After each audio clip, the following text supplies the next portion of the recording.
요 사례는 어떤 사례냐면 설명을 이렇게 해드릴게.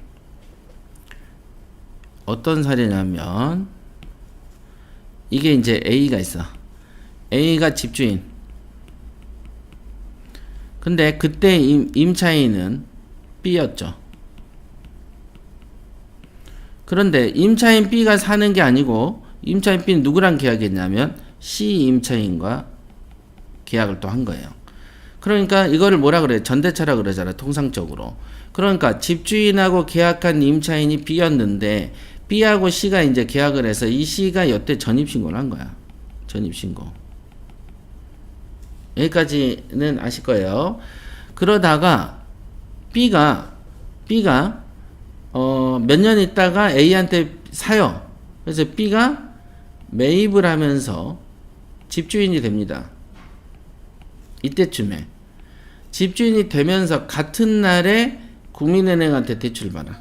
하나은행이라고 해야 되겠다.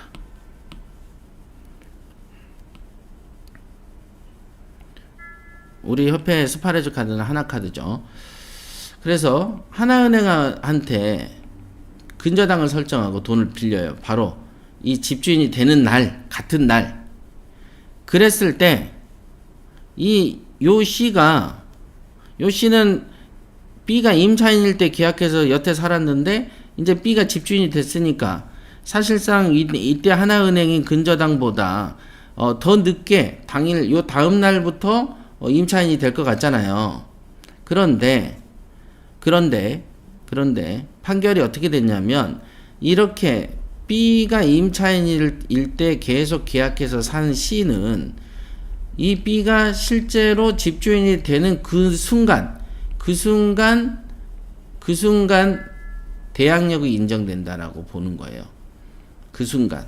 그러다 보니까 하나은행을 같은 날에 했어도 우선은 집주인이 되는 등기를 접수했을 거 아니에요. 집주인이 소유권 이전 등기를 접수할 때 그 시점에 C는 이제 요 시점 기준으로 임차인이 된 걸로 보는 거예요.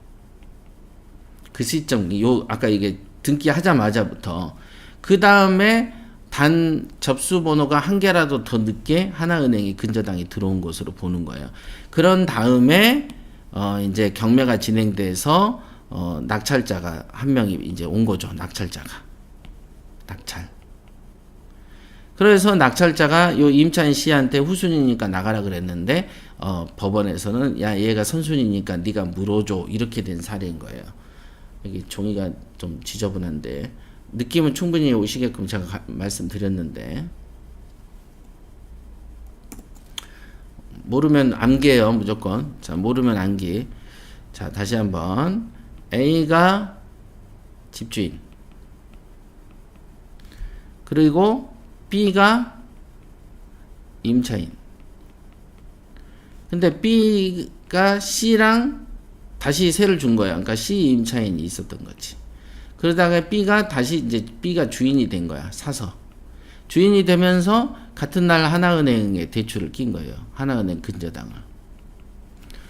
그리고 나서 경매가 당해서 그리고 나서 D가 낙찰을 한 거야.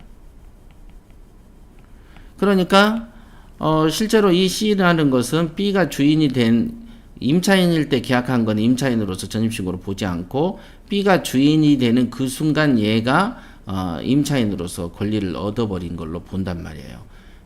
등기되자마자. 그러니까 어떻게 되냐면 하나은행 근저당보다 같은 날에 벌어졌지만 얘가 1순위가 되고 하나은행이 2순위가 된 걸로 본 거죠. 그런데 그렇게 보지 않은 D가 낙찰을 받아가지고 법원에 소송을 걸었는데 판결은 뭐냐면 D는 C의 임차 보증금을 물어줘라 이렇게 돼버린 거예요. 이거 굉장히 중요한 사례죠.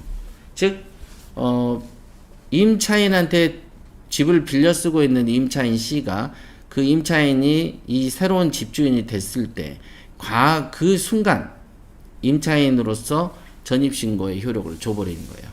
이거 굉장히 중요한 판례인데 이거 어쨌든 외워놓으시는 게 좋겠습니다.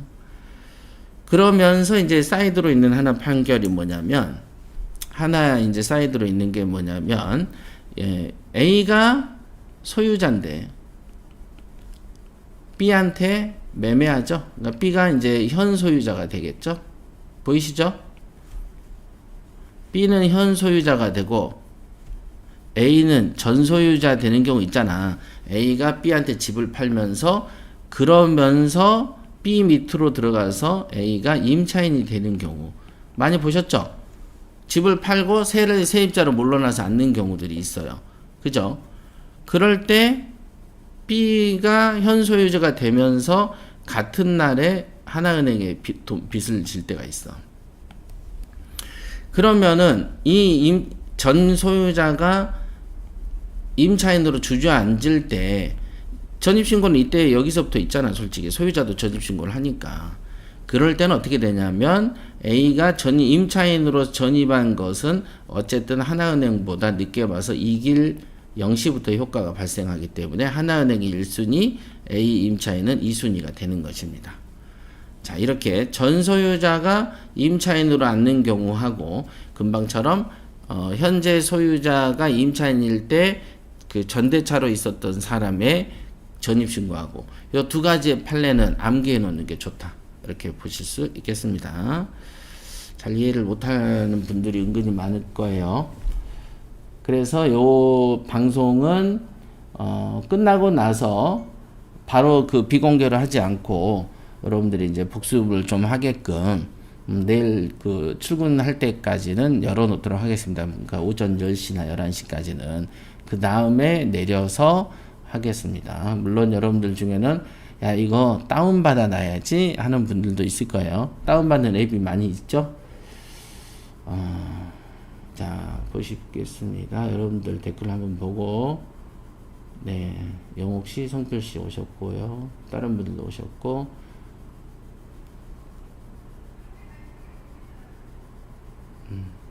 네, 입찰날 그때는 설명 들을 시간도 많이 없었는데 비추했던 이유를 자세히 설명해 주시니 이해가 쉽습니다. 네, 대환씨. 그때 이제 그 상황에서 사실은 보면은 너무 급작스럽게 이루어졌죠. 며칠 전 입찰이 저번 주가. 그래서 이거는 사실은 이제 물건 호수도 그날 결정해야 된다는 생각도 못 했어. 원래 상식적으로 그냥 아침에 왔으니까 당연히 물건 호수가 배정이 안 된 건 당연한 거죠. 근데 그 당연한 것까지도 이제 머릿속에 추정이 안 되더라고. 그런데 이제 한 30분도 안 남은 시간에서 이제 뭐 몇 호 하실 거예요? 이렇게 이제 된 상황이었던 거죠. 그러니까 순간순간 판단이었고, 그 당시에 이제 제가 이제 그 승지한테 물건 보고를 받은 게 있어요.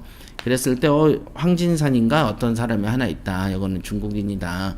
이제 임차인으로 이름으로 이제 영문으로 써 있어요. 그래서, 어떤 경우인지 모르잖아요, 솔직히. 중국은 너무 넓고, 별의별 사람 다 있는데, 뭔지 모르는 상황에서 덜썩 물을 일은 아니어서, 집이 없으면 몰라도 집이 16채나 진행되는데, 굳이 잡을 필요는 없다. 이렇게. 자, 좀 전에 말씀드린 판례, 굉장히 중요한 판례예요. 그래서 제가 시간 나면 내일 정도 월간 경매에도 판결을 좀 소개해 놓을 계획입니다. 네, 망할 수 없다님. 서류상으로는 둘 다 선순위인데 처지가 달라지네요. 네, 맞습니다. 그러니까 이제 그 이유가 뭐냐를 보면은 이 법원에서의 그 판결의 논리는 그거예요. 판결의 논리는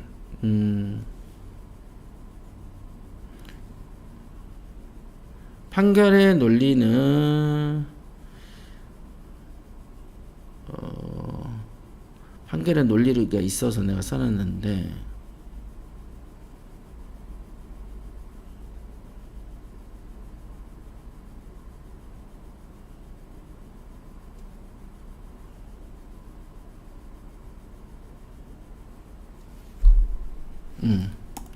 판결의 논리는 이런 거예요. 전입신고라는 것은 무엇이냐? 제3자에게 이 사람이 임차인으로서의 그 어떤 권리를 가지고 있는 것처럼 보여지냐 안 보여지냐를 가지고 그때 전입신고의 효력을 보는 거예요. 그러니까 그래서 여기 보시면 갑이 위 전입신고를 한 이후에 아파트에 대한 소유권을 취득하였다 하더라도 주민등록상 전입신고를 한 날로부터 소유자가 아닌 갑이 거주하는 것으로 자, 주민등록상 전입신고를 한 날로부터 소유자가 아닌 갑이 거주하는 곳으로 나타나 있어서, 자, 전입신고를 한 날 소유자가 아닌 제3자가 거주하고 있는 것이다 이거죠. 그러니까 제3자, 남이 볼 때는 소유자가 아닌 사람이 사니까, 요거는 임차권을 매개로 하는 점이라는 게 인식할 수 있었을 것이라는 거죠. 그러니까 소유자도 아닌 사람이 그 집에 전입이 되어 있는 거 보니 저거는 임대차인 것으로 추정되는 모양새를 갖춰졌다. 그래서 이미 이 그 주민등록은 전입신고를 마친 날로부터 임대차를 공시하는 기능을 수행하고 있었다고 본다. 이렇게. 그러니까 기본적으로 전입신고가 있다라는 것은, 소유자가 아닌 사람이 전입신고를 했다라는 것은, 요 사람은 혹시 임차인 아니야? 라는 것이 제3자에게 비춰졌기 때문에 나중에 이제 임차인이 소유권을 취득하면은 그 경료 즉시 임차권의 대항력을 생긴다라고 보는 것이죠. 그래서 은행도 피해를 본 케이스고 낙찰자도 피해를 본 케이스가 되겠습니다. 이제 이런 사례가 과연 몇이나 있을까? 아마 이런 사례 때문에 은행에서 항상 돈을 빌려줄 때 앞에 있는 전입신고한 사람이 있었죠. 그런 사람들한테 먼저 좀 전입신고 좀 빼달라. 이 사람 확실히 임차인 아니죠? 라는 걸 확답을 받고 돈을 빌려주게 된 것이죠. 근데 옛날에는 이제 이런 거 안 하고 막 빌려주고 막 그러다가 사고 당하고 그랬죠. 자, 확정일자에 대해서 배우도록 하겠습니다. 확정일자 관련한 판례도 몇 가지만 쑥 소개를 해드릴게요.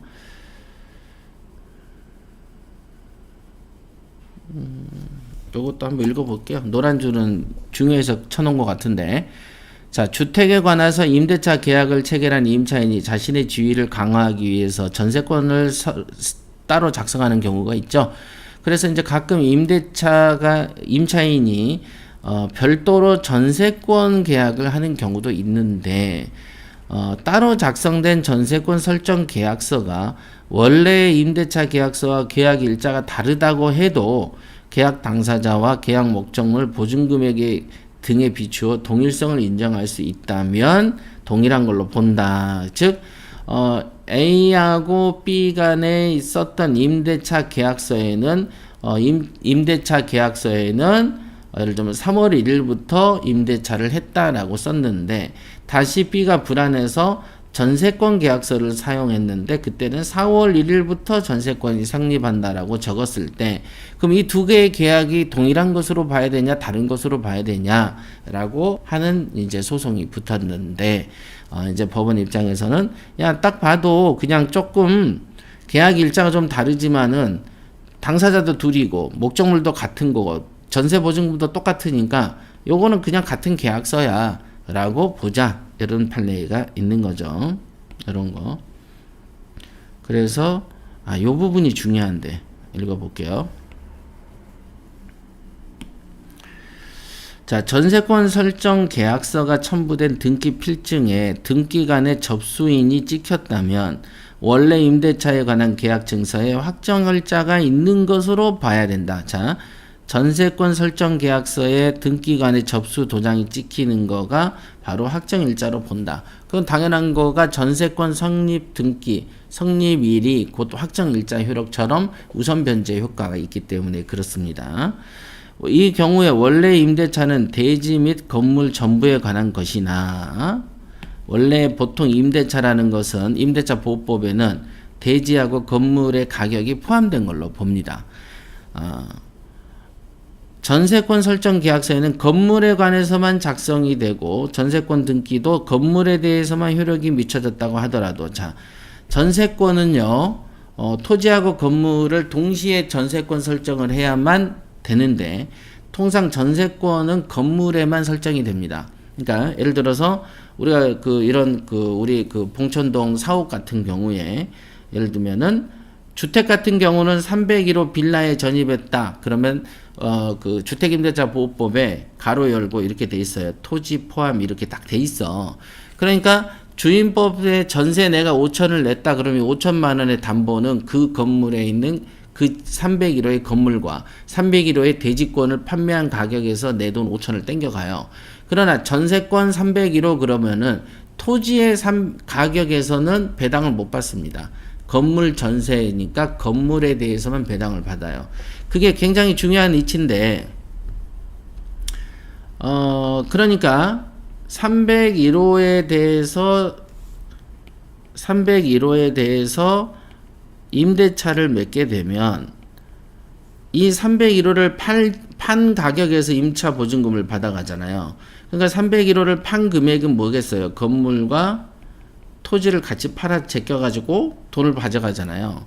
그런데 301호에 전세권을 설정하면 대지하고 건물이 포함돼서 1억이라고 해도 건물 가격이 5천이라고 하면 5천에 대해서만 배당을 받아가게 돼 있어요. 그러니까 요거는 그냥 외우세요. 진짜냐? 그냥 그렇게 보이는 거예요. 그래서 전세권 같은 경우는 건물 전세 301호 딱 돼 있고 토지 등기에는 없어. 그러면은 건물 판매한 금액에 대해서만 배당권이 있어요. 그렇기 때문에 전세권이 썩 유리하진 않아요. 그런데 지금 여기에서처럼 여기 이제 법에서는 이제 판결에서 이렇게 되어 있는 거죠. 다시 한번. 원래의 임대차는 대지와 건물 전부에 관한 것이나 전세권 설정 계약서는 건물에 관해서만 작성되고 전세권 등기도 건물에 관해서만 맞춰졌다고 하더라도, 그러니까 원래는 건물에 대한 전세니까 건물에 대해서 건물만 경매로 치고 건물에 대해서만 배당을 받을 수 있고, 임대차는 건물과 토지에 대해서도 배당을 받을 수 있는 이 두 가지 차이가 있어요. 그렇다 하더라도 전세 금액이 임대차 보증금액과 동일한 금액으로 기재된 이상 대지 및 건물 전부에 관한 임대차의 계약 증서에 확정일자가 있는 것으로 봄이 상당하다, 이렇게 돼 있다. 그러니까 요 부분은 또 중요하죠. 즉 전세권과 임차권이 조금씩 다르더라도 주인도 같고 기간도 비슷하고 보증금도 같을 때에는 그냥 조금 전세권으로서 모자란 부분을 임대차의 권리에 준용해서 좀 더 포괄적으로 보호해준다, 이렇게 보면 되겠습니다. 막 그냥 오늘은 머리 터진 날이네. 이게 뭔 소리야 하겠어. 법적 기재기 뒤지게 놓으면은 하여간 반복해서 들으세요.